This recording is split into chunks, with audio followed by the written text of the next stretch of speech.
What's up, fight fans? What's going on out there, man? It's the homie, main man, made man in the building. Y'all know how I get down. We talking boxing. Once again, it is on, man. It is an honor and a pleasure. I repeat, a honor and a pleasure to be on here with all of the boxing fam and the boxing fans. It's Thursday, man. So you know what that means. It's our time now, man. I'm just coming with a more so impromptu episode, given I was unable to get up on here yesterday and do We Talking Boxing. Unfortunately, man, I had to do some last minute traveling, and it caused me to be on the move. So I'm actually kind of still doing this particular episode on the move, but the show must go on, and the show will go on. You know what I'm saying? So I'm chilling. I'm gonna do it behind the scenes. This is probably the last episode we'll do behind the scenes, and then I'll be back in front of the camera for the next one, man. You know what I mean? But I'm gonna do it behind the scenes because I'm on the move, unfortunately. So, but we will do the damn thing this episode, Joe. A lot of good topics to talk about. Cannot wait, man. Been kind of talking, been kind of putting out there ahead of the game. Got some news to talk about. Y'all see the post I put out there about my main man, Bomb Squad. Yes, sir. UK Branch. We got to talk, man. There's a lot of moving parts going down with my man Bomb Squad that we got to get to, man, for real, behind the scenes. And y'all talking about he should take some step aside money. Man, y'all must be tripping.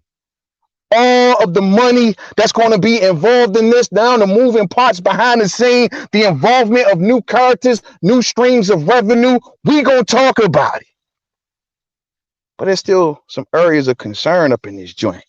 You did. Monty Brown TV in the building. Salute to my brother, Monty Brown TV. What's up, family? What's up with you, man? If y'all know better, man, y'all better be subscribed to Monty Brown, man. For sure, man. For sure. Appreciate you rolling with me, fam. You know what I'm saying? P. Newell in the building, my brother. What's up, homie? Good to see you back on deck, homie. You know what I'm saying? Appreciate you all day. My brother, Orlando Finney, is in the building. Oh, man, the fam is showing up. But Crawford, what's goody, man? What's good with all of y'all? Silver Salomo, I see you. You know what I'm saying? Everybody, I appreciate everybody for stopping through, man. For sure. So without further ado, let's get this shit underway. We got topics to talk about, man. That's been seeing what's been going on around in the boxing world. And without further ado, man, and one for the last, let me just say, coronavirus, I hope y'all staying safe out there and hoping y'all keeping y'all families protected, man. All day. Let us get one more thing, you know what I'm saying? As I always say, the We Talking Boxing playlist is available for anybody that like to come and just hear me just chop it up on We Talking Boxing. Check the homepage and go to the We Talking Boxing playlist and catch some of the old episodes in the archives, man. So I think that should do it now. Now, without further ado, you know what I'm saying? Let's get on into it, dog. All day. First on the itinerary, if we will. This one hurt me, fight fans. This week, a couple of things came out from my childhood memories that kind of affected me this week. You know what I'm saying? One of them being, first off, to find out in the Last Dance documentary, salute to all the Chicago Bulls fans from the 90s, they know that Phil Jackson could have took one more year and came back for one more year and turned down that contract. That hurt me. That hurt me, fight fans. That was one bad memory from the childhood. I was like, damn, that could have kept on going. But then this news right here come out. Sylvester Stallone doesn't have no ownership in Rocky. Now, y'all seen this article floating around all week long, right? This one kind of hurt me a little bit. I get it. Sylvester Stallone got a zillion bajillion dollars. Man, what you talking about? He got paid very good for that movie. It ain't even about that. It ain't even about that. This is perhaps the greatest sports movie maybe ever made. Arguably. The cultural impact of Rocky is going to be mentioned probably the Earth's last days. This man created this. He built that. From the ground up, wrote it, everything. And he has no ownership of it. According to Sylvester Stallone, back in the 70s, he made a deal that, hey, man, I made this movie. I want to act in this movie. And, of course, he had a hard time from the studio. They say, hey, we don't do that. And, we like you as a screenplay writer, We don't want you acting in the movie. But Sylvester Stallone insisted. And upon that, cut a deal. And the deal was, if you decide to act in this movie, then you're giving up your ownership rights. And he did it because he wanted to act in the joint. He wrote the following sequels, all of those Rockies. And he has zero ownership to this day. They say Rocky made to this day over $1.4 billion. $1.4 billion. And your man don't own none of it. There is a difference between Rocky and Creed. We're going to get to that. According to Sylvester Stallone, and I quote, he says that after Rocky 2 came out and made a ton of money, and then Rocky 3 hit and made more than all of them, I said, I'd like to have some ownership since I invented it. And that never happened. I have zero ownership of Rocky. See, the thing was, back in the 70s, fight fans, it's not like today where they were giving actors any sort of royalties or ownership of any films. That was unheard of back in 76. Now, today you got a handful of actors that do it. But back then, that shit was unheard of. So Stallone preferred to say, you know what? I need to step in front of this camera. And it's a decision that he says he really doesn't regret, given the fact that that's the way he wrote it. That's just the way he's seen it. And to be honest with you, I can't see nobody else playing Rocky even better. I can't see nobody on planet Earth playing Rocky any better than Sylvester Stallone. That man built that, champ. He built that. We're going to be talking about Rocky forever. You can say, oh, no, man, it's this movie. It's that movie. Top 3, minimally. Rocky, greatest sports movie of all times. And the man don't own none of it. He could have just made Rocky and did nothing else for the rest of his life. For the rest of his life. He ain't had to do another movie. And the man don't own none of it. That's crazy. That's just crazy. He goes on and says that, and I quote, I was in a slump and it was pretty intense. There was a great sense of finality about it. I couldn't get arrested. I was let go by my agency. He said I couldn't get arrested. I was let go by my agency, fired basically. You know what I mean? So basically he was down on his luck at the time. And they came in and said, look, we'll take that screenplay, homie, but you want to get in it. You ain't going to own this. The crazy thing about Rocky is that it got made on $1.5 million. And it turned around and spawned at the box office $225 million. That's how big it was in 76. Damn. They say, man, when they asked Rocky about the image rights, using his likeness to make even more money from Rocky, Stallone said they had 100 different licenses in there. And it all was thrown in the pot. He said that, which he said meant hundreds of millions of dollars over years. He ain't get none of that shit. The image rights, the life, that means the toys and the video games and anything like that had the likeness of Rocky. He still ain't getting none of that stuff. That's crazy. That is crazy. But it is what it is. He says that, you know, back then they were told, they told him don't ruffle no feathers. The studio had all the power back then. He worked for an agency. You had the agency and you had the studio. If you working for an agency and you're struggling to get by, and that studio coming along, they green light your film or they pick up your script, guess what you do? Oh man, I'm finally on. And they say back then you didn't challenge the agency. That's according to Sylvester Stallone.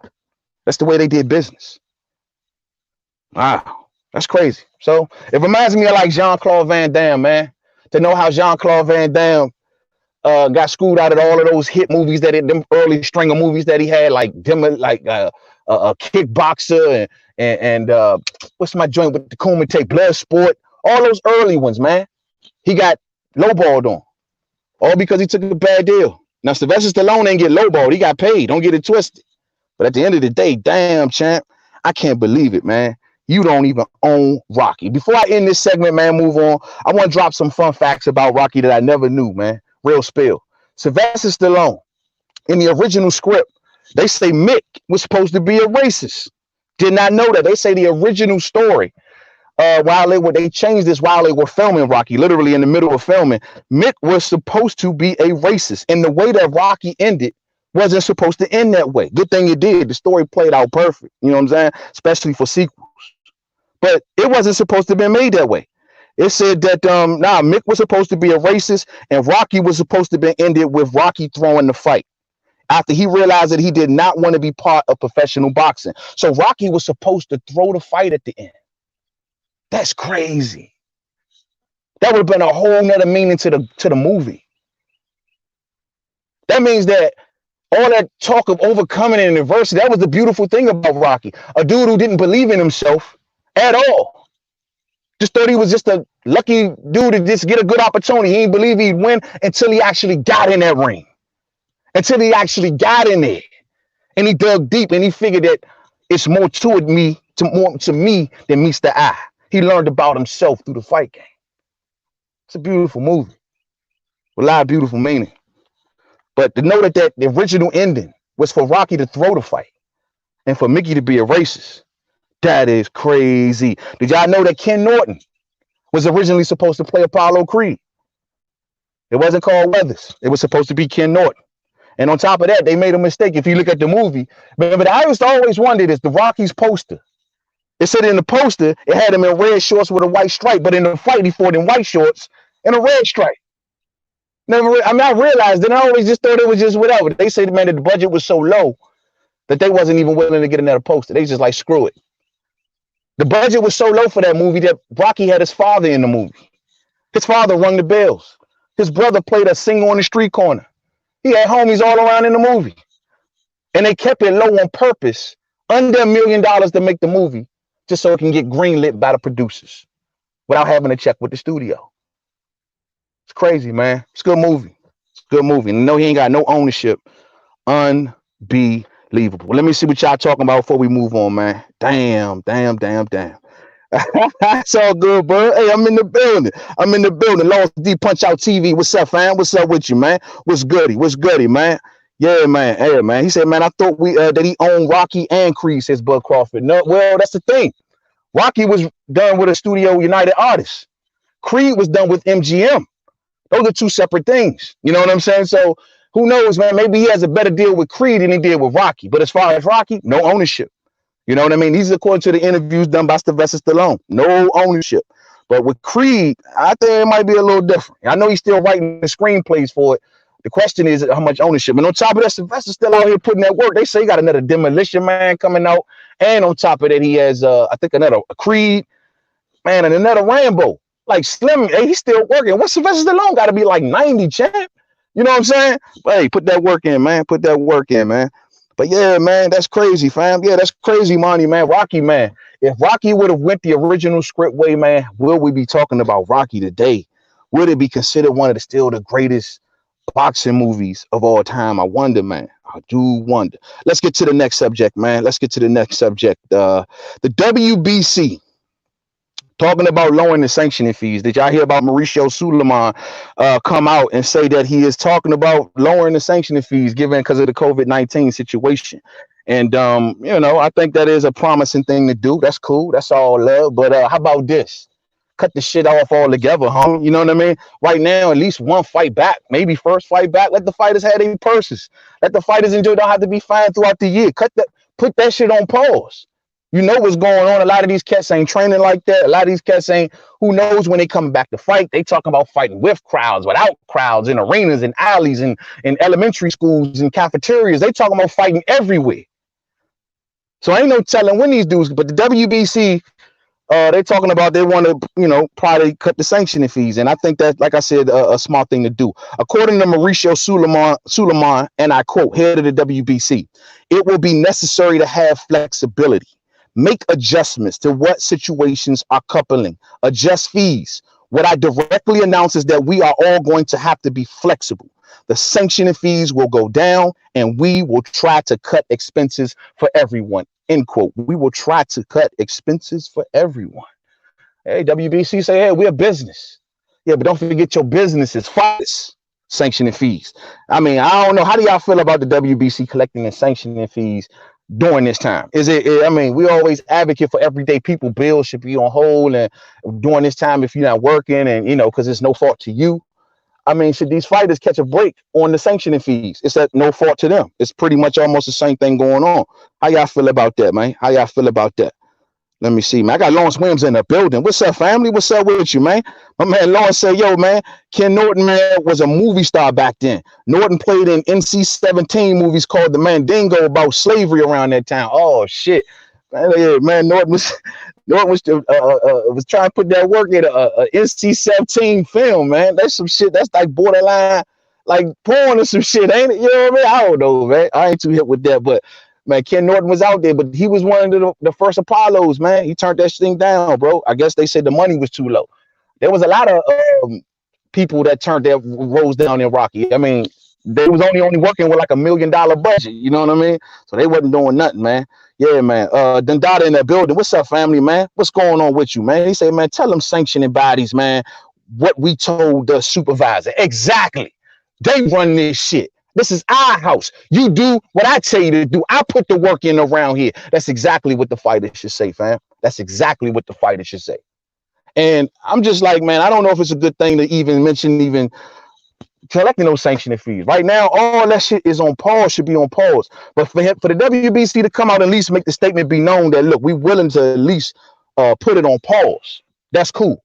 Now, on top of all that, man, Mauricio Suleiman is saying not only are we talking about pausing the sanctioning fees, but we're also talking about letting them maybe come in overweight.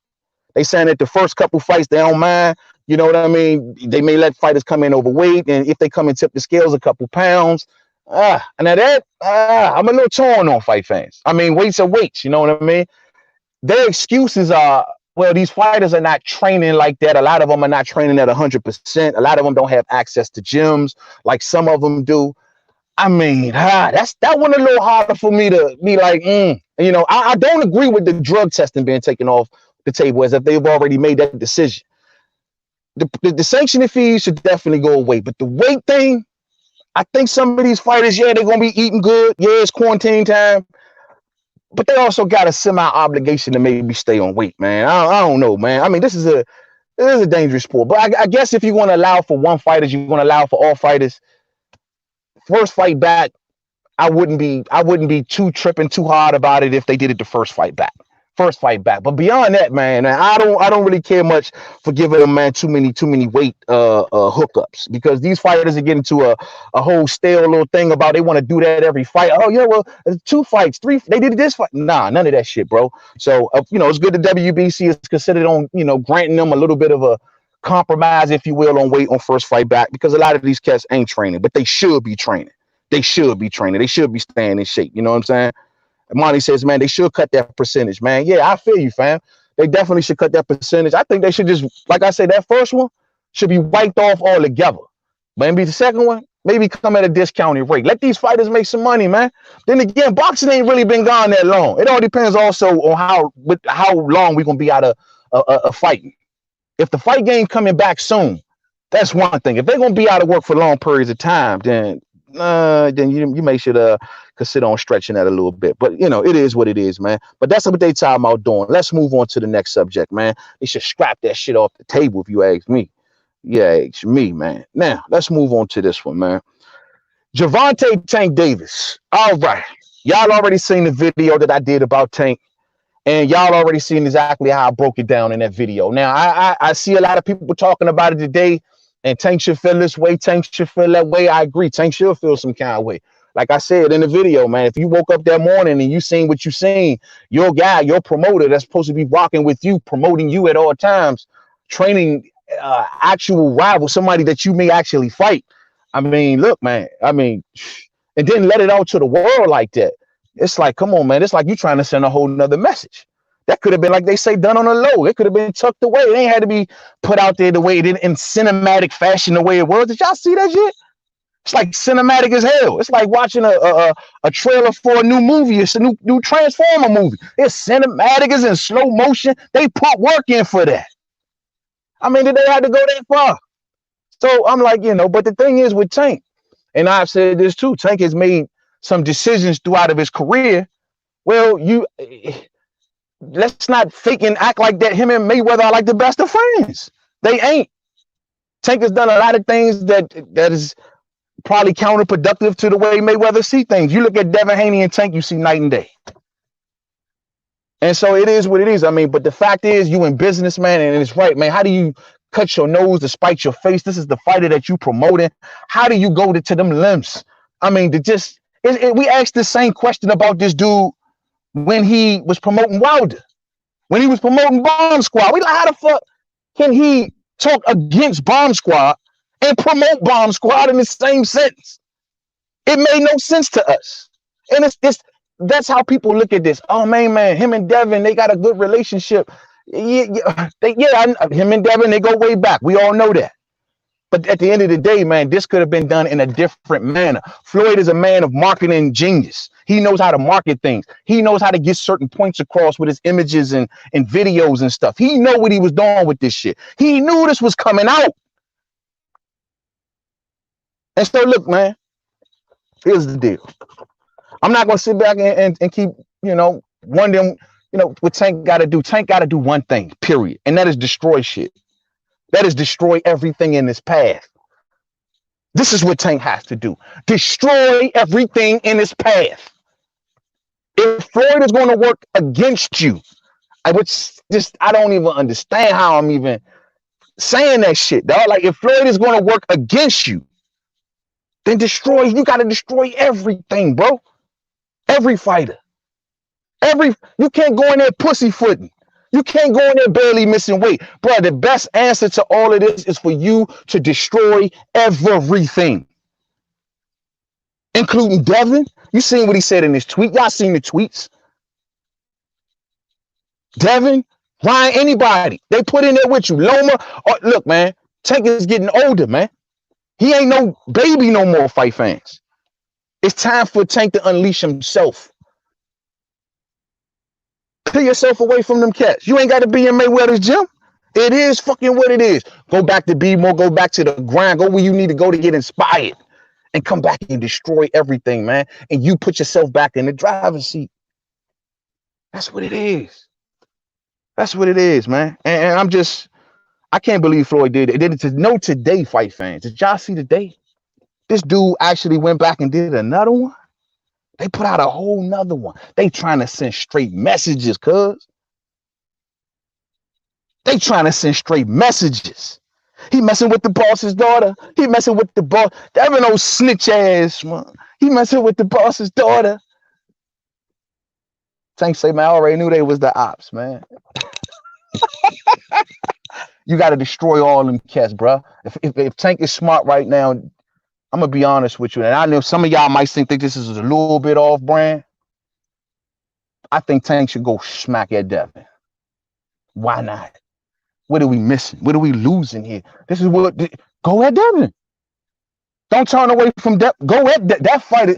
Maybe Floyd is even enticing you to go at Devin. Think about this, fight fans. Message. Maybe Floyd is trying to entice you, Tank, to say, you see this kid? This my youngster. And if you want to be beat him. The man got a belt, bruh. He in your weight class, homie. Y'all rocking with the same people. The fight is big. With Floyd Mayweather name attached to it in the middle of it. Am I too far gone here, fight fans? It could a message being sent by Floyd Mayweather that maybe I want you to see Devin?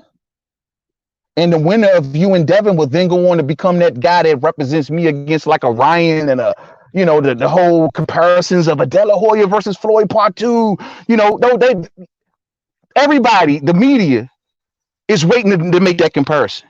When you're using Tank or if you're using Devin, they go up against Ryan Garcia. Oh, this is Floyd versus De La Hoya all over again. That message is there.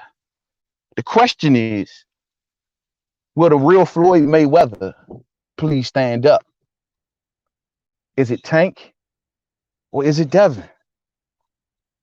Which one is the real Floyd, the real protege here? Which one is going to go off and do the big things? Which one is going to go off and have the machine? Is that the message, fight fans?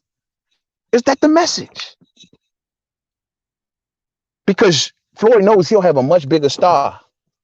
God damn, he'll have a much bigger star champion if the winner of that fight emerges to go across the street. And the thing is this, though, you know, because Devin wants Loma, Tank wants Loma, allegedly. They all want the same fighters. They all want the same fighters. Devin wants Ryan. Tank wants Ryan. Right? Who is Floyd really going to open that door for? Fight fans. If you're Floyd, who do you open the door for? Your fighter that you're in business with, that you got money invested in. I'm talking in the millions. That the whole machine, you know, is invested in making him into being a draw, a big time draw. Do you open the door for him, or do you open the door for the one that came into your gym as a serious pup, hungry and dedicated, with a father right there behind him to ensure that his career goes well? On top of that, trained with Mayweather's father. Let's not forget Floyd Sr. A lot of people, when we talk Devin Haney, they always leave out Floyd Sr. Floyd Sr. had a lot to do with Devin Haney. Does Floyd open the door for that? Whoo, riddle me that, fight fans. Riddle me that. Let me get to the comments, man. Let me get back to the story in a second. Damn. Wookie Wook in the building. What's up, family? He said, I agree, man. That's a good look for Devin and Floyd to be working together, but the intentions are off. We're going to see how it unfolds all day. John Lejeune in the building. What's up, homie? What's up with you, Joe? Yeah, man. I think it was off too, Wookie Wook. I think it was just off the messaging, bro. The messaging. But I say, yo, man, if is Floyd working against him, though? He can't make Tank come to the gym. He can't make Tank make weight. That's on Tank. And I'm with you 100% right there, bud. This is why I say Tank has had little things that put him in this lane again with Floyd. It's not like Tank ain't have, you know, ain't as a saint up in this shit. He ain't. And I, you know how I feel about it. He made a lot of mistakes, a lot of bad outings and showings, missing weight. You know what I mean? You supposed to went in there and destroyed Gamboa, champ. Destroyed him, came in there tip-top condition, ready to go. They gave him the platform of undercard of Mayweather and McGregor. In the co-main. Come on, man.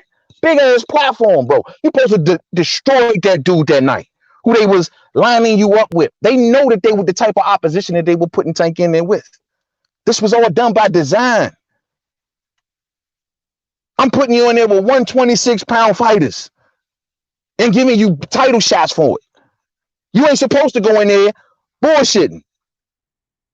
And we trying to make you look invincible. If you're not going to make yourself look invincible, and then you want to keep going on social media, then guess what? And getting in trouble with, man, all right. Tank has a hand in it. No doubt about it. But he got to recognize the situation for what it is. And he got to, and that's why I'm like, that's why I'm asking the fans, like, how do y'all feel like Floyd? He's supposed to just continue to build that spectacle and keep inflating Tank, or stand by the one that he knows that he put really long nights in with? I'm sure that there was a lot of training footage that we haven't seen between Devin Haney and Floyd Mayweather. I bet you there's a lot of training footage, that late night training footage that we don't know nothing about. Late night running sessions, late night shit that we know nothing about. Y'all better get hip, man. When Floyd and Tank pop up at a fight, they don't come together. But I can see Floyd coming to a fight with Devin and his entourage. I just can't. I just can't, fam. Smooth Will says, man, yo, man, I can't for the life of me understand what the power Tank has, the youth that Tank has, and the drive that should be to be the best. Why does Tank not just clean out his class and those near him? Exactly, fam. I agree with you 100%. People get mad at me for calling out what he did at 130. I thought he could have done better. Much better. Too much caution, too much. It causes the fans to not know where it's really coming from. Is it coming from Mayweather? Is it coming from them just wanting to keep putting them in there with smaller fighters to make them look good? Or is it coming from Tank's side? They're saying that, no, take your time with me. I'm not ready to rush. I'll get there when I get there, and I'll let you know when I'm ready. It's a constant back and forth about that. And all I know is Tank is very talented. And when he's totally focused, it's just, bro, I don't like to talk more about it because the more I talk about Tank, I start sounding like I'm talking about Adrian Bronner. And I don't want to go there, bro. I'm trying to resist that. The more I talk about him, and when I start breaking him down, and if he is so talented. Look, how many times do we say about AB? Oh, he is so talented, man. He let his hands go. Man, I know if he just come focused and pop. If I keep saying this shit, my man Tank ain't lost yet. But we see the writing on the wall if it don't stop.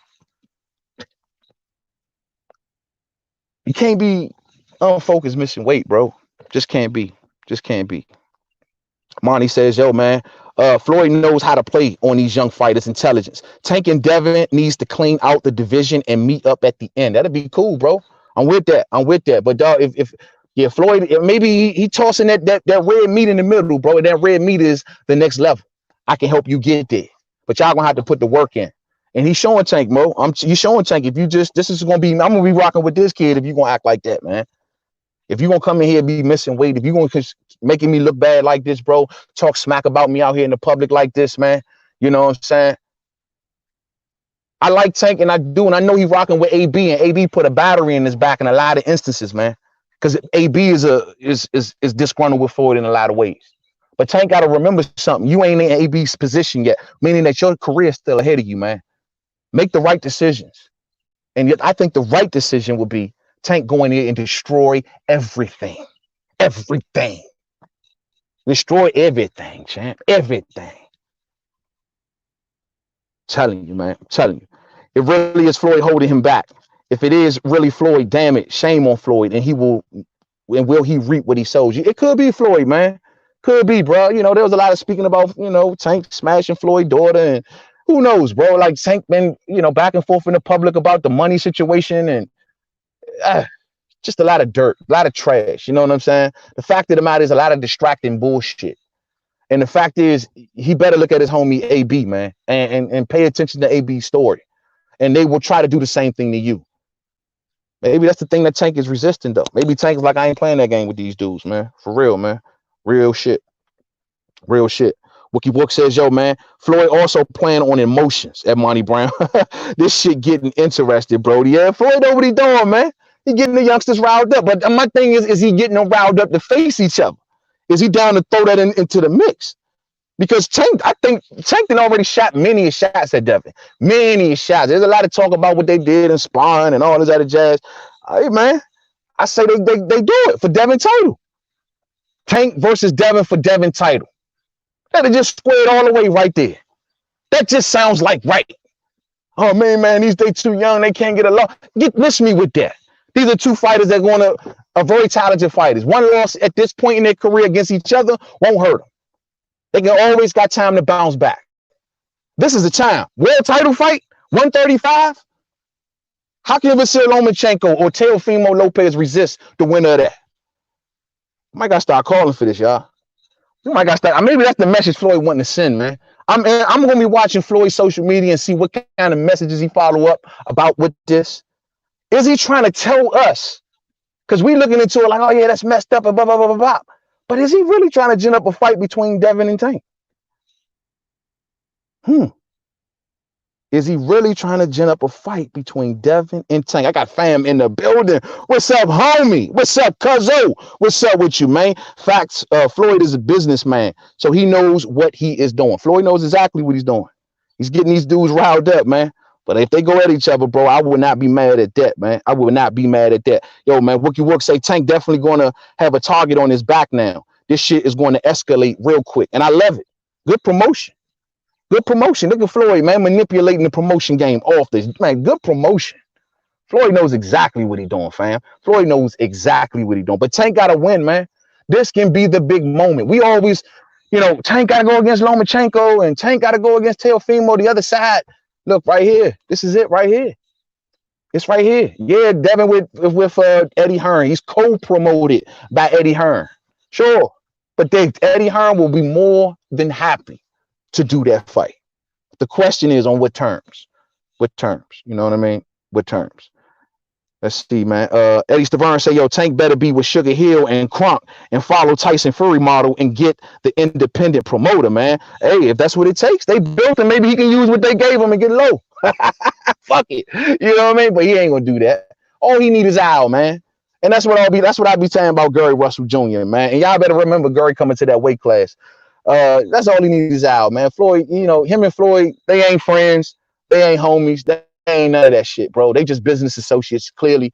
And I don't know, man. It just this situation just makes no sense to me whatsoever. As far as the relationship between a promoter and a fighter, I've never probably seen a promoter go against their own fighters as much as Floyd do. He did it with Wilder, and now he's doing it with Tank. Bro, this is the most backwards. This is that 2020 promotions right here, bro. This is that backwards ass boxing 2020 promotion, man. I ain't never seen no shit like it in my life, man. But we gonna keep it pushing to the next one, bro. Let's see what we got also up on the itinerary here, man. Let me see. Hold on. Oh, I gotta say this. Monty, what's up, homie? Monty, did you see Ugas and what Ugas had to say? Now, let me just say off the jump, I couldn't argue with nobody about a week or two ago when everybody was like, yo, your thing is Ugas is calling out Bud. And I'm like, shh. Hey, man, I want to see the fight. I cannot argue against your thing is Ugas. I had nothing, fight fans. I had nothing. All I had was, well, you know, this is the kind of person that Bob Arum just don't want to pay for. That's all I had. I ain't had shit else. Man, what up with Ugas and Bud? Look, man, Ugas beat, they fought in the amateur. They got history. Nothing I can say. Nothing I can say. I was dead to rights. But now today, Ugas is saying that he has been calling out Earl Spence Jr. for over 2 years. And I'm starting to figure out, how does that sound? 2 years. Now let's say the facts before we start to do the opinionated thing. The facts of the matter is this: Yordenis Ugas was ranked underneath Earl Spence Jr. as the next available possible contender for the IBF belt. Earl Spence Jr. had just came off fulfilling his mandatory in Ocampo, which meant that the mandatory probably wouldn't have came around no time soon. At that point, Earl Spence Jr. was looking for a voluntary. When they approached Earl Spence Jr. and asked him about Yordenis Ugas, at that time, he stated that I wanted a bigger name. At that time, he was a world champion coming off fighting Carlos Ocampo. I can understand Earl Spence's position, to be honest with you, because it's like, bro, I got this belt. And if you think I want to sit around with this belt and just fight Carlos Ocampos of the world, then you didn't mistakenly fooled yourself. So he decided to go another route. And Yordenis Ugas in that point states that, yo, man, an opportunity presented himself over at the WBC to face Sean Porter for the world title. Well, first it was an eliminator fight and then Sean Porter. So he took that route instead. So he pulled himself out and he went over to the WBC to pursue that belt. But if Earl Spence Jr. wanted to, he could have said, IBF, I'll live a fight with Yordenis Ugas. Could have. Would it have made sense? Probably not. Like I said, coming off a mandatory against Carlos Ocampo, you ain't really made no money. That ain't raising your stock whatsoever. People gonna ridicule him for it. The casuals, oh, they fought Ocampo, not realizing it was a mandatory. The same way I give Earl the mandatory of Ocampo, you got to give Crawford the mandatory of Kowalowskis. And the thing is, though, he could have fought Yordenis Ugas. So now here we are 2 years later. And Yordenis Ugas is like, man, when am I going to get a shot? So y'all can say what y'all want about him having to come across the street and fight Bud, which I got much to say about. I still like to see that fight. But what about him also fighting Earl? At the end of the day, Yordenis Ugas is a good fight for everybody. Sean Porter needs a rematch with Ugas because everybody think Ugas beat him. Right? Earl would like to get the fight just because him and Earl would just be a good fight. And no one has seen Ugas lose in a while. We see Ugas just going through opposition like it ain't nothing now. Core got stronger, some say. He can absorb punches better. Worked on his fundamentals a lot better. That's a good fight. Well, Danny, I don't even think Ugas even want to fight Danny. I think he'll take the fight, of course, but Danny ain't nobody at the top right now. Danny is he's for Earl Spence Jr. And then, of course, there's Bud. Now, Bob Arum is not going to pay for Ugas. It's too much of a threat, most importantly. And secondly, Ugas is not a big name. And that is something I don't think that Bob Arum is just willing to pay for at this time. But your Danish Ugas is on the same side of the street as the rest of them. Keith can fight Ugas. I'm going to keep stomping the yard for Ugas, man. I don't care what nobody say. I'm going to keep stomping the yard for your Danish Ugas until somebody answer the call. Oh, 2 years is a long time to be called out, homie. Now, I understand you got to deal with the situation, and bigger fights may be on the horizon. But I'm looking at how these fights going to form. And I want to see who's going to willing to step up to your Danish Ugas. Whoever gets left out in the cold, everybody can't get Manny Pacquiao. Everybody can't get Earl Spence. Whoever get left in the cold, I want to see who going to shock up with your Danish Ugas. I don't know. So I'm going to be calling out everybody over your Danish Ugas. We've already did it with Porter. Bud, I had no answer for nobody. This is Earl. 2 years, Earl. 2 years. Next is Keith. Because Keith doesn't even mention Ugas' name. At least not as an opponent. I'm calling them all out for your Danish Ugas. So I want him to get that fight. Let's move right along. And this one right here. All right. We're going to have a long conversation with this one, fight fans. We may even have to finish off the episode with this one because this one's going to take a while. We're going to bring this story full circle. It's going to involve a lot. It's going to involve Wilder, mostly. I've been leaving posts around YouTube and Facebook and different places saying that we got to talk about Bomb Squad. We got to talk about Bomb Squad. Before I move on to this, let me see here. Let me get some of y'all comments in real quick. My boy Jimmy, because Jimmy say, yo, man, Floyd has showed he's going to attach his name to whatever will make him a huge payday all day, fam. All day. Marketing. He knows how to market, man. It's one thing you got to give him. But that's why I say we just got to understand what the message is he trying to send. What message is it he's trying to send? Smitty Smith say, yo, that's a good fight. It's a great fight, fam. It's a great fight. Great fight. Eddie Stiverne says, man, yo, man, there is a great argument to not sign with the person the same color as you as they take liberties. Yeah, man, come on, bro. Then DaDa say, yo, main man, salute, fam, with just the Ugas versus EJ. Facts. You know what I'm saying? All day. Facts only. Let's see, man. Hey, yo, Stiverne, man, come on, man. Let's clean that up, fam. Let's clean that up. Ugas is a great matchup. Yeah, all day. Ugas, the new boogeyman. Hey, all of us, money. I can't. None of us ain't got no argument on that, fam. Hey, Ugas, all right. Hey, we'll take the fight. I let us see that fight. That's all we gonna say. I like to see that fight. Damn, Ugas putting pause in the whole welterweight. Nobody got an argument. If you are a Bud fan, if you are a Thurman fan, if you are a Porter fan, if you are a Spence fan, no one has an argument. If you are a Ugas fan, well, you in the best position in the room. Trust me, Ugas Nation, wherever y'all are, Ugas Nation, y'all have the best position in the room that no one can argue with. Trust and believe. Let's see, man. Yo, Bud say, yo, man, he can pay Ugas and throw it on ESPN for free. He can pay Ugas and throw it on. Hey, that's a good look. I think that makes sense to me. Correct me if I'm wrong. Wasn't Bud's first fight with ESPN? Didn't Bud open up the ESPN Plus app? Wasn't he like the first top ranked fight on that ESPN Plus app?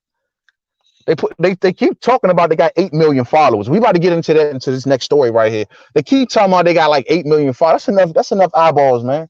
I mean, who knows, man? I mean, I don't want to see Bud on the app. I know y'all be like, oh, now Bud on the app. But then again, no, you're right. ESPN regular. Fuck that app. I take that all back. I'm tripping. Fuck that app. ESPN regular. You 100% right, fam. and especially with this next story that's coming up. Fuck that app. No, no, no. The Blood and Ugas on ESPN. I think that's good shit. That's good shit. Yo, man, Smitty Smith say, yo, man, Spence trying to get undisputed. I feel him. I mean, look, I understand there's bigger fish to fry. I'm not gonna argue with you as far as name recognition. Mudge, but I want to see Bud fight. You already know, Smitty. But I'm just saying. But if anybody, far as like, if certain fights don't happen at certain times, I'm gonna wonder why ain't nobody looking at Ugas. Like, for example, they saying him and Danny is going down, so that's a great fight. But if it wasn't him and Danny, or if it was him and say, I'm gonna wonder why Ugas ain't in the mix. Even with the people that's left over, Sean Porter. Why Sean Porter running around trying to get rematches with everybody except Yordenis Ugas? Why? That's the thing that makes the most sense, to be honest with you. Yeah, Ugas makes sense with anybody. But the argument on the street, the word on the curb, is that Ugas beat Sean Porter, right? If that's the argument, I would think that Sean, might want to try to get that run back. And I don't see Sean saying nothing. Oh, Ugas is not a big name for Sean. Sean, you ain't a big name. Sean, you ain't. So at the end of the day, I know Sean would love to have the Earl rematch. He'd love to have the Keith rematch and the Danny rematch. But why not get the Ugas rematch? Oh, he beat Ugas. Oh, okay. All right. I hear you. All right, let's move on to the next story, fight fans. Let's get to this one because I'm going to need some time with this. Let me pull this banner back up. All right, where we at? All right. The new Al Heyman. All right, fight fans, give me a second. Bear with me to get myself together with this one because we're going to have to be very careful with this one. We're going to have to be very, very careful with this one. All right, man. I was going to originally title this one, Bob Arum Talks Too Much. Y'all heard some recent comments that came out, I think in this week or last week, coming from Bob Arum. And Bob Arum let out a major thing. And this was something that was kind of semi-known in a lot of boxing circles, but to the general public in general, this was kind of, to me, big. And I think it kind of flew under the radar. A lot of people didn't see it for what it really was. And this was huge, bro. Bob Arum has came out and it basically expressed that he is working with the new power broker in boxing. And that power broker is by the name of Mr. Daniel Kinahan. Depending on where you live in the world, you'll have a certain impression of that name. If you live in Ireland, I know you'll think one way. If you live in Spain, you may think another way. If you live in UK, you may think another way. Some of us in America has never heard that name before. To my casuals, I'm going to tell y'all off the jump, this is a diehard conversation. This is about to be a diehard conversation. Stay along if you like. Now, Mr. Kinahan is the new power broker in town, fight fans. This is the man.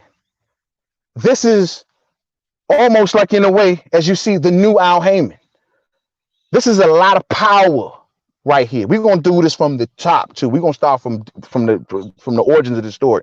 This is huge. The comments that came out from Bob Arum are, and I quote, he says that we have great confidence in Dan. He is in effect our advisor regarding the Middle East.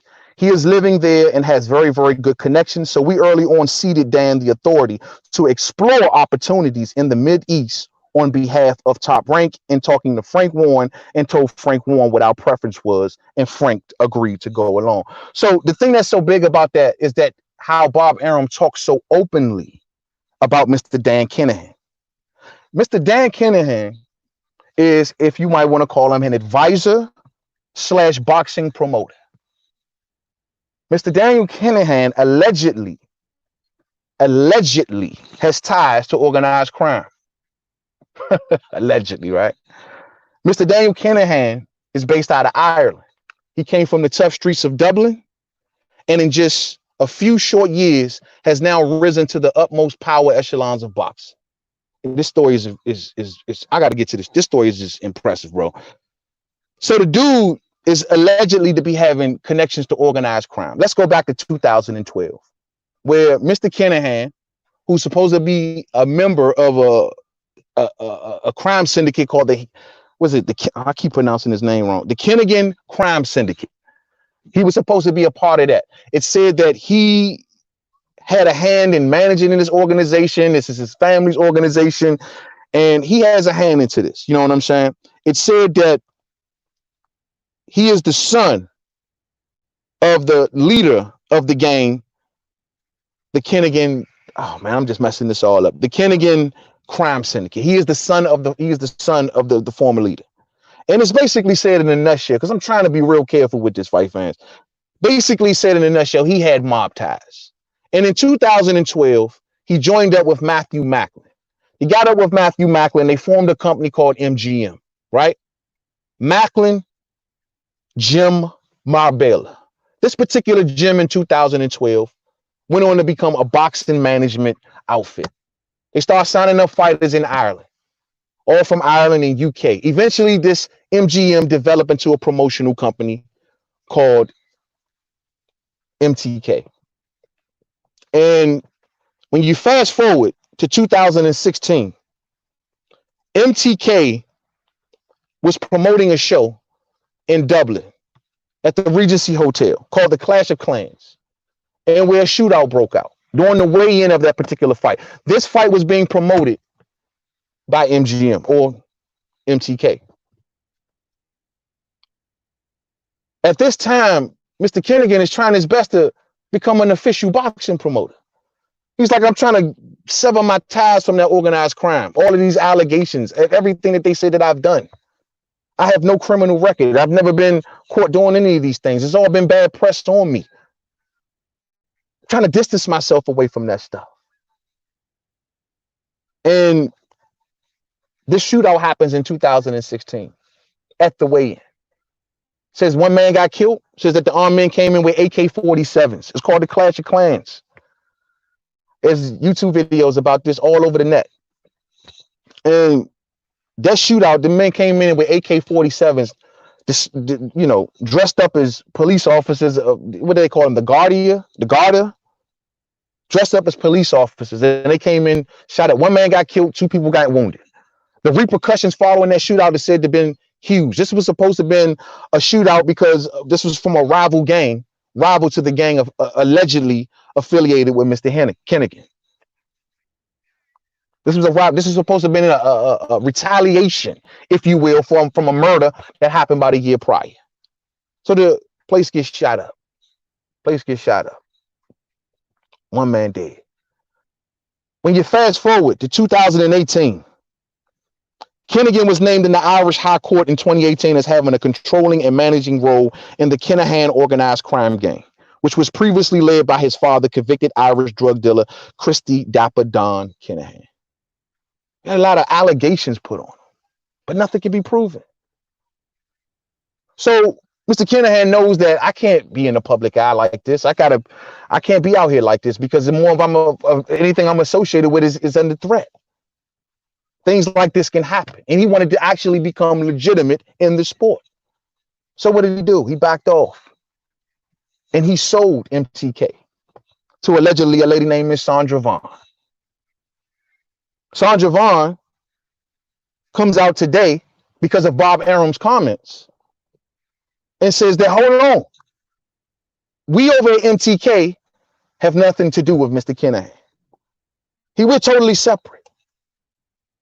We're totally separate. We manage fighters. We have nothing to do if a fighter want to go out and get an advisor or whoever they want to hire. That's what she's saying. Let's get her quotes, shall we? Let's get her quotes. She says that, and I quote, Sandra Vaughn says, hold on. I just had her quote. I want to read this. Hold on, give me a second.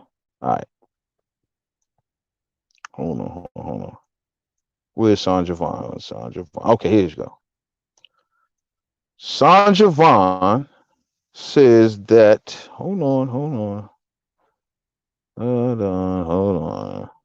Everyone, and I quote, everyone knows legally and legitimately that I purchased the business from Matthew Macklin in 2017.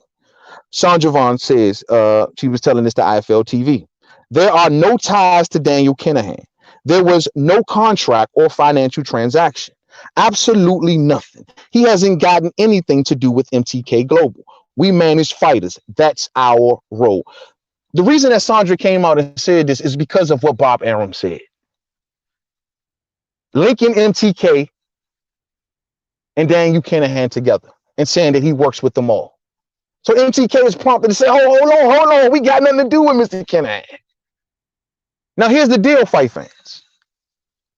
Mr. Kinahan also is an advisor to many of the fighters and the MTK. And the fighters adore him. They love him. Remind you of somebody you know? They love him. Billy Joe Saunders is out here defending them today. Billy Joe Saunders, and I quote, he is a man and I will always get advice from. He has very good connections in the boxing world and everybody respects him, end quote. The fighters love him. All of these fighters, yeah, he can't be part of the MTK company, but guess what? I can be an advisor to the fighters. So now he's advising all of these fighters under MTK. MTK is supposed to be a boxing management outfit, but he's advising the fighters. MTK said, we got nothing to do with that. Does that make sense? But whatever. According to Sandra Vaughn, according to Billy Joe Saunders, there is no gangland feud. The only conversation I have had was he was very shaken up. He went to watch fighters weigh in and he ended up almost shot. People don't respect him because they fear him. They respect him because he's a good businessman and he knows his way around the boxing world very well, end quote. Now, here's the deal. MTK Global, along with Mr. Kinahan, they have a thing underway right now where they are trying to rebrand MTK Global, get it away from all of that type of talk. They don't want no one really talking about these type of incidents no more. They want to go forward. They want to try to say, hey, we separated ourselves from Mr. Kinahan. We're a whole nother organization. They said that they fired the whole staffs up when they first bought MTK. Ms. Sandra Vaughn says when she bought MTK Global, she fired everybody, hired all of these boxing people. No one with no connections to organized crime. Cleaned the place up. And now they're about a year underway and just like re-imaging themselves. And to hear Bob to come out and say this, well, hold on. Let's correct the record. Because MTK has been pouring money for about the last year trying to clean our house up. Now, some people say, are they trying to clean their house up or they're just trying to re-image things? It doesn't matter. Doesn't matter. Doesn't matter. But she says she want to clean her house up. So they're a whole new thing. And so for Bob to come out and say this, it's like they had to come out and prompt and let the record be known. Let's move this. Let's go forward. So, Mr. Kinahan now, even though all of these investigators, there's even so many court cases involving the alleged group that he was allegedly a part of at one point in time. There's all kind of drug charges in court. There's all kind of different charges for this, different charges for that, whatever. Mr. Kinahan says that, man, I have no criminal record. I'm a clean man. I'm a businessman. I have nothing to do with that stuff. So Mr. Kinahan now lives in Dubai, right next to MTK Global. MTK Global is based out of Dubai, in the Middle East. That's exactly where Mr. Kinahan lives today. No, he doesn't work for MTK Global. Just lives there. Nah, he just lives next to the organization that he helped once start. That's all. He just lives there. Mr. Kinahan now serves as an advisor to the Prince of Bahrain, where he has major connections in the Middle East, access to a lot of things. So basically, you can ask yourself, and you just figure it out for yourself. When you say MTK Global, do you say MTK Global, or do we just say Mr. Kinahan? Let me get to y'all comments, because I know a lot of y'all know about this situation. So, would I ask you this? You know now, let's fast forward a little bit further. We wondered how Eddie Hearn just popped out of nowhere and got that fight in what was it, Saudi Arabia with Anthony Joshua and Andy Ruiz. Word on the curb is that he went through Mr. Kinahan, the man with all the connections in the Middle East. Back after Tyson Fury, who's now with MTK Global, after Tyson Fury fought Deontay Wilder in their first fight, after they fought, he got down with Bob Arum. And Bob Arum put a pause to everything and he readjusted some things, right? A lot of people didn't see that coming.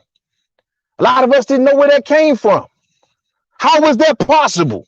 Where did Bob Arum come from?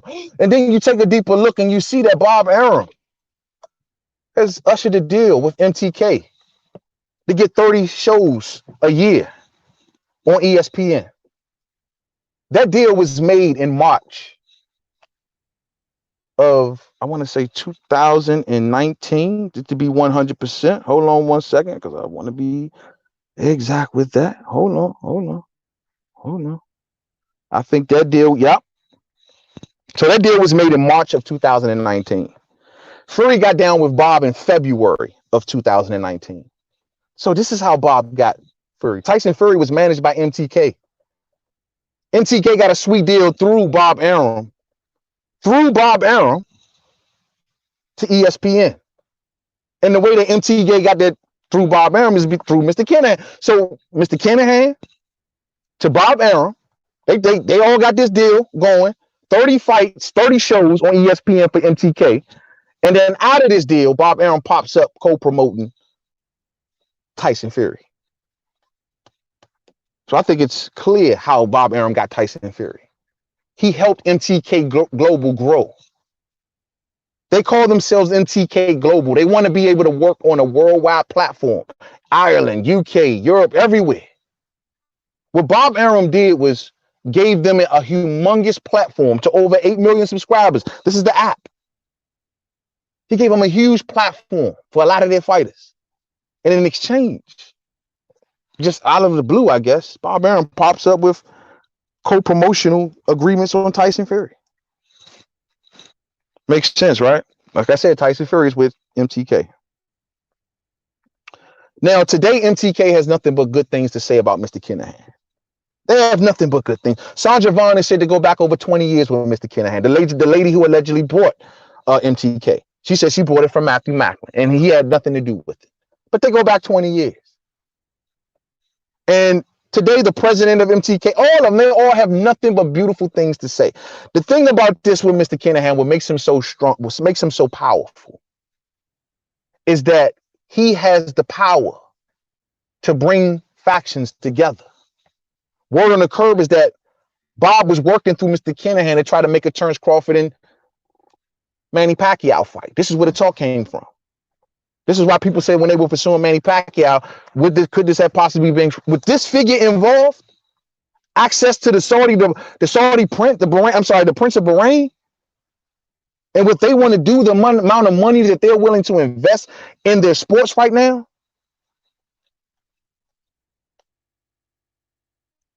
Bob said, man, we try to go through him to get Pacquiao and Crawford. But most importantly, Bob Arum likes Mr. Kinahan because Mr. Kinahan can work as a buffer to make things happen, say, between like Frank Warren and Eddie Hearn.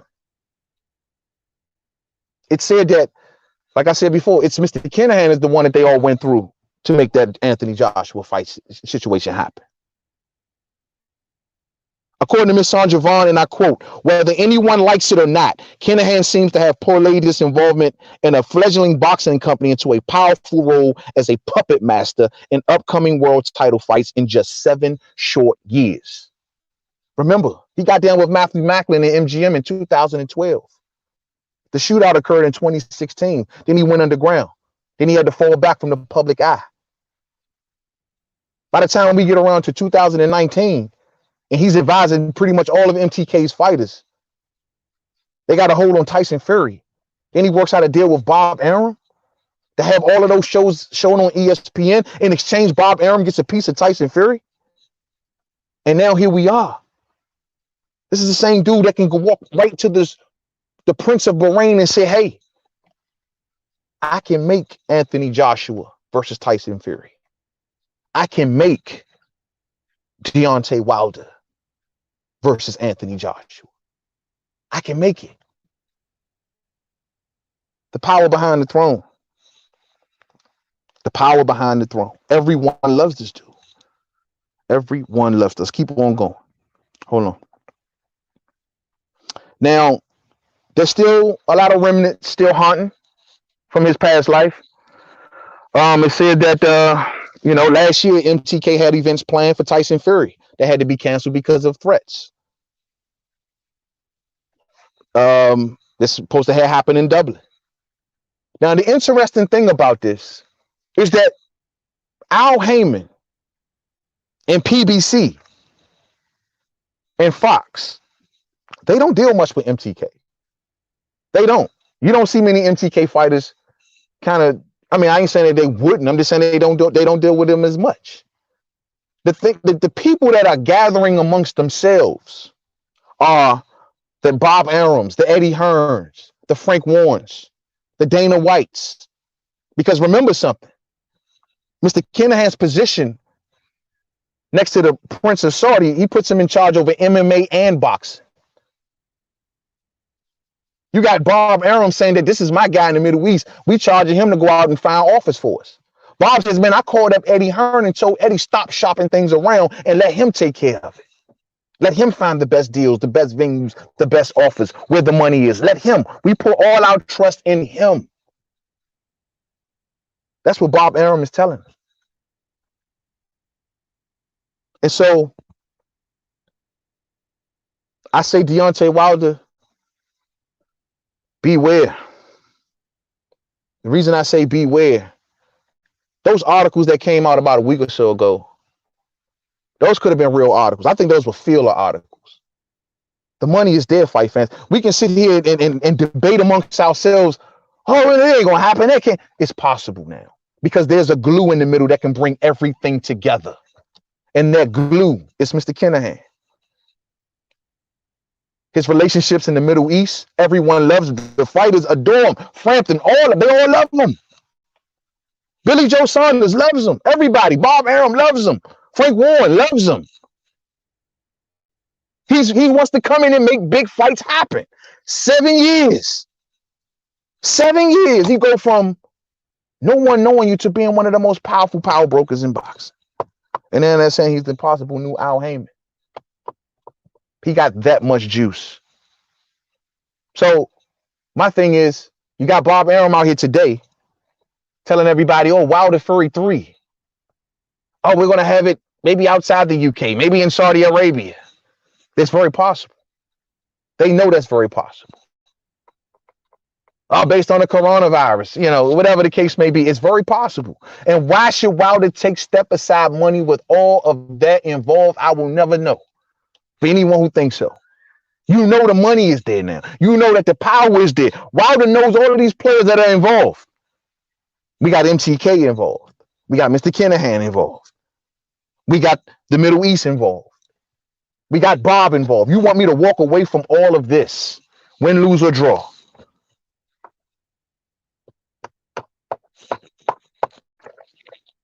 No, fight fans.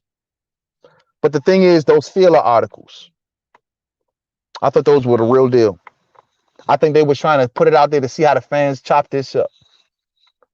Y'all gonna like this or not? Yeah, hey, Wilder should take step aside money, blah, blah, blah, blah, blah. And they were hoping that it stuck. And it didn't stick. So they had to pull back. Oh, no, we just talking. No, nothing. We just talking. That was done intentionally. Intentionally. Wilder, no, I ain't stepping aside. Why would I step aside if I'm hurt or not? Do you know how much money is involved in this situation now? You must be out of your mind. So we'll see. We'll see. Let's go to the comments.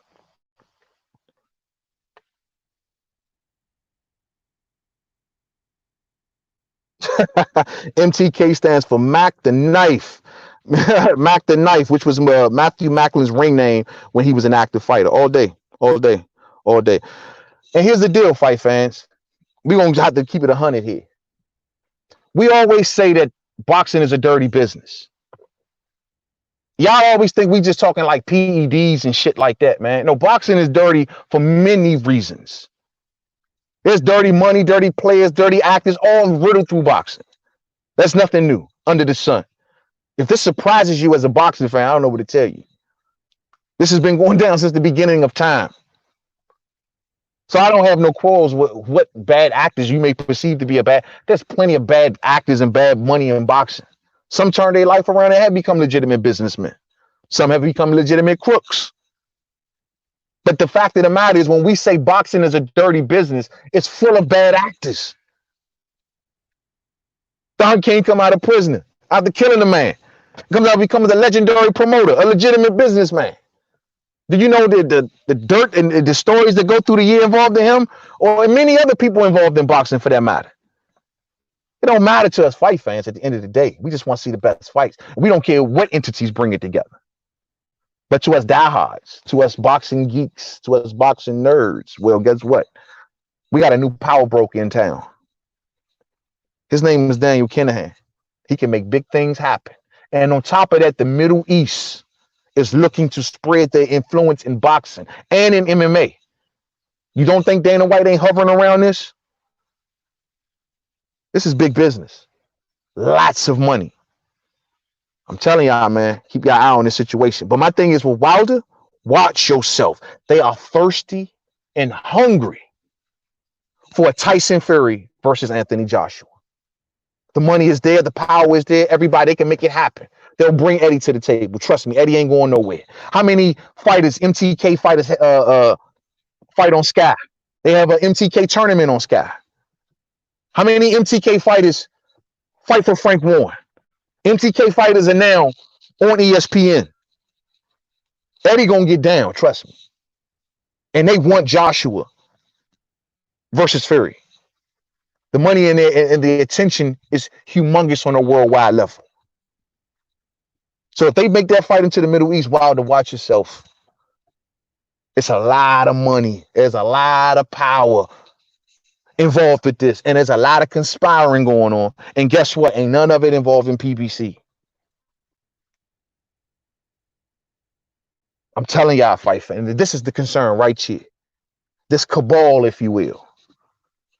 It's powerful. It's strong. Wilder got to see at least, that's why I say I want to see at least my man get paid at the end of the day. If they try to rob him or anything. This is a lot going on, and they want Joshua versus Fury. The money is there. Fight fans, I've done enough research now to know the money is there. The structure is there. It's in place. They've been talking. They all working. It's in place. They brought the final piece to the puzzle that can bring it all together in Mr. Kinahan. And it's in place. And this what makes me wonder how they're going to look at Wilder.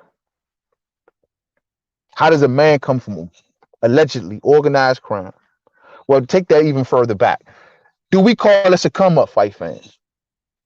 Let's say if you got a cat from your neighborhood, right? From your hood, born with nothing. And this is how I'm looking at it. Like born with nothing. He get caught up in the streets, right? Get caught in the drug game. He do his thing. He razzle dazzle a little bit. He makes some money and he start a business. Then he take that business and he sell that business.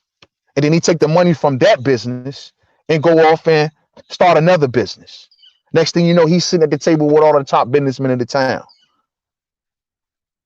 Even though he was once a part of something kind of messed up, dirty or whatever. The fact is he came from the street. No one gave him nothing. And sitting with the most powerful figures in the town. Do you respect that individual? Or do you say he ain't shit? That's exactly what Kinahan did. Sure, he had his allegedly organized crime, but as a guy who built himself from nothing, I mean, to reach this high height, sitting next to Bob Arum and Princess, that's all the reason that Bob Arum is even around, by the way. Trust and believe. They know that they seen Eddie get access to that money, and now Bob is playing the same playbook. Let's not get that twisted. Bob wanted in, and he found in. And his way that he found in is that he used his deal with ESPN to cozy up the MTK. Got a hold of Fury. Now he's involved. Now he's in the mix. Woo! And all of this shit comes out of the recent comments made by Bob Arum. It just laid down. Take your mind, like I told y'all earlier in the story, MTK is under a rebranding effort right now. They say there's a video on YouTube that speaks on this Clash of Clans weigh-in, that speaks on it. And that particular video frames the argument different at the end, where they say it wasn't about a gangland hit. It was more so about a political drive to drive votes. They're trying to change the story, change the narrative. They want Mr. Kinahan to come out in the public. Truth be told, more. And this is why they're trying to change his image. And they're trying to present him to the world as a legitimate guy. Because, hey, this guy can make fights happen. This guy got a great relationship with the fighters. And most importantly, this guy got access to a lot of money. That's the name of the game. That's the name of the game. Where does Wilder fall in all this, man? Don't mean to change the subject, but Mayweather had a relationship with Devin way before even meeting Tank. Probably 10 years before he even met Tank. True talk. I agree. But did he have to do it to the world? If that's the case, bud, did he have to let it go to the world? He could have just trained Devin and say, all right, cool. We had a late night training session. Nobody ain't got to know. You know what I'm saying? That's all it is. To let it go out like that and put it in a cinematic version like that, man, it just sends a different message. But yeah, man, that's the way it goes, man. So now here's my question. Is anybody gonna be like Tyson Fury got ties? He's supposed to be this big time saint now, right? And all of that. But you know, if Deontay Wilder was associated with certain people, I wonder what the stories would be like. I can only wonder. But I'm concerned, man. And I want my man Bomb Squad to come out on top. And there's a lot of power involved. Just be careful, man. That's all I want him to do. Be careful involved in this shit, man, because bro, it's too much power, too much money. Bob Arum, Eddie Hearn, Frank Warren, all behind closed doors, snickling and circling around offers and telling people to go search for offers and come back and let us know what you find type thing. And then maybe if we find the right thing, then we can get him out of the way. That's what's underway right now. They're charging Kenny, go forward and go look for offers. If something falling in our lap that's good and we can pay Wilder to step aside, who knows? But there's a lot involved here, man. A lot of dirt. Ronnie Boy Fresh, what's up, homie? What's going on, man? Shit, man, we almost at the end now, fam. I think that's about it. I think I did have one more thing, though, wanted to chop it up with, man. But I am concerned about my man Bomb Squad, man. I really am. I think I really am. But I think that, I don't know if that was it, but I thought I had one more subject that I wanted to cover before we get out of here, fight fans. Hold on, just let me be 100 on that. Yeah, I think that's all we need today. Yeah. We already talked about Tank. We already talked about Floyd's actions, man. And like I said, man, y'all want to just keep on saying what Floyd did is because of the relationship with Devin. I get it, bro. I get it. But he got a business relationship with Tank. And on top of that, I mean, what if we sitting back watching The Last Dance and shit. All of us are Jordan fans, right? A lot of us were Jordan in the 90s fans. You know, what if you a basketball player and shit, right? You Michael Jordan, the dude that you looked up to your whole career, is training the same guy that came out in the draft with you. You hoping he trained you, but he trained, man, that shit hurt you. Floyd Mayweather, at the end of the day, he's a boxing promoter, but he also an icon. I mean, I know Tank gotta be a little messed up behind that. I mean, I don't know, but he gotta suck it up, come back and destroy everything. That's all he can do. Come back and destroy everything. Simple and Simon, man. So I'm gonna get up out of here, man. How long we been going, man? An hour and 18 minutes. That's usually about my time, man. I'm gonna get on up out of here, man. You know, like I told y'all, fight fans, pay attention to the power structure of boxing. It's changing. Big fights are on the horizon. If Wilder steps aside, trust and believe, those two fights with Tyson Fury and Anthony Joshua, they ready to go. They are ready to go. I mean, as far as putting the business in place, the right players are involved. They ready to go. You know what I mean? So no stuff. That you're talking two fights right there. Fuck no. All kinds of other stuff that they got lined up. Wilder shouldn't even entertain it. You know what I'm saying? Not even for even a second. You know what I'm saying? Not even for a second. Not even for a second. Twitter Davis is about to get cashed out. So you hear me? Hey man, something going on. Hey, Ronnie Boy Fresh. I tell him earlier, right? I tell everybody earlier. I say, why is Floyd trying to send a message of trying to push a fight between Devin and Tank? I mean, maybe Floyd trying to let Tank know, look, you beat Devin. I don't see what's wrong with that fight. Well, they all, oh, Tank can't fight Gary. Tank can't fight that guy. Tank can't fight this guy. Fuck it, fight Devin. You know what I'm saying? I don't know. Because him and Leo Santa Cruz, I don't know what's going on with that shit, bro. I don't know what's up with this, man. Pac-Man say, yo, man, this is the stuff that movies are made out of, man. All day, fam. All day, man. Much love to everybody, man, that rolled on through for me, man. Chill out with me today. I wanted to get this story out there, man, because this is a big deal. A lot of power structures are changing in boxing, man. And I just don't know, man. I just don't know, man, what Wilder is going to lay after all of this is all said and done. I'm very concerned. I'm very concerned him fighting in the Middle East because I know how thirsty they are for that Tyson Fury and Anthony Joshua fight. It's a lot of thirst. I'm just very concerned, man. And I'm gonna leave it at that, man. Y'all stay cool out here, man. Man, appreciate everybody sliding through. Ronnie Boy Fresh. Like I said, I'm on the go. I'm on the move, y'all. I'm not in the lab at all. I'm doing this episode literally on the go. Took an hour, man, and stopped moving for a second and sat down and cover all of this pretty much off the head. You know what I'm saying? So it is what it is, man. Much love to you all. Enjoy the playback, man. Salute to everybody that caught this thing live. Salute to everybody that catches this on the playback. Thumbs up on the way out if you didn't hit it on the way in, man. Y'all already know what it is. I'll be back in front of the camera for the next episode. I don't really care for doing for these episodes, the whole episodes behind the camera, man. Shit, y'all lame to me, to be honest with you. I miss being in front of the camera, man. I really do. Equal Foundation, Coach Kennedy. What's up, homie? What's up, family, man? Sorry, I'm getting off right now, man, but I'm a little hoarse, you know what I'm saying? But I don't be feeling these behind the curtain episodes, fam. I got to get back in front of the camera. Next episode, all in front of the camera, all day. Thumbs up for the homie, man. Much love to you all. It's a damn shame about Rocky. It's a damn shame about Rocky. I'll catch y'all on the next one. To the next one, man. Peace out.